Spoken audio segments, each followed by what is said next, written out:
Now, 2 months ago, our legal correspondent, Clive Coleman, lost his sister Sarah to lung cancer. She was one of many healthy non-smokers to contract the disease. In fact, it's the UK's biggest cancer killer, but receives relatively little funding for research. Around 35,000 people die from lung cancer in the UK every year. Around 40,000 new cases are diagnosed.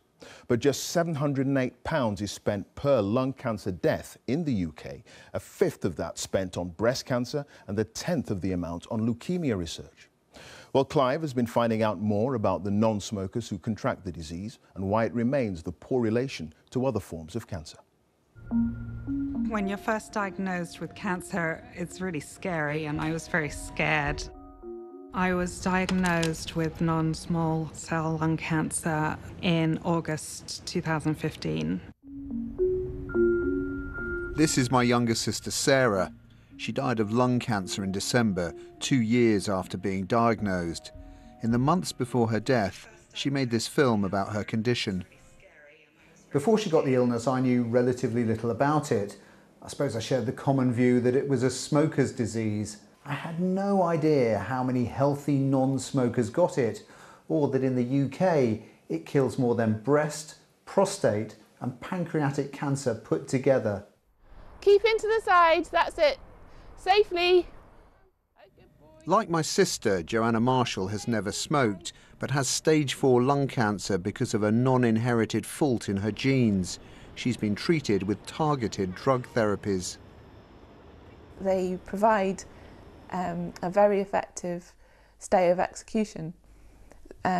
So for me, for example, I've been on a targeted therapy for about a year, which meant that I could live essentially a normal life.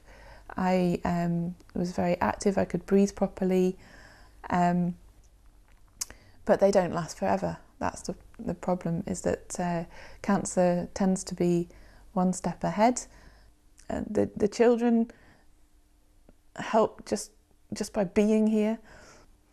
I mean, they're really doing everything they can. My husband,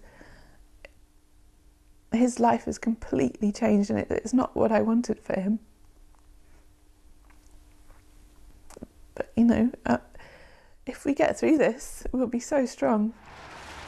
Scientists don't know why seemingly more and more healthy non-smokers are getting lung cancer.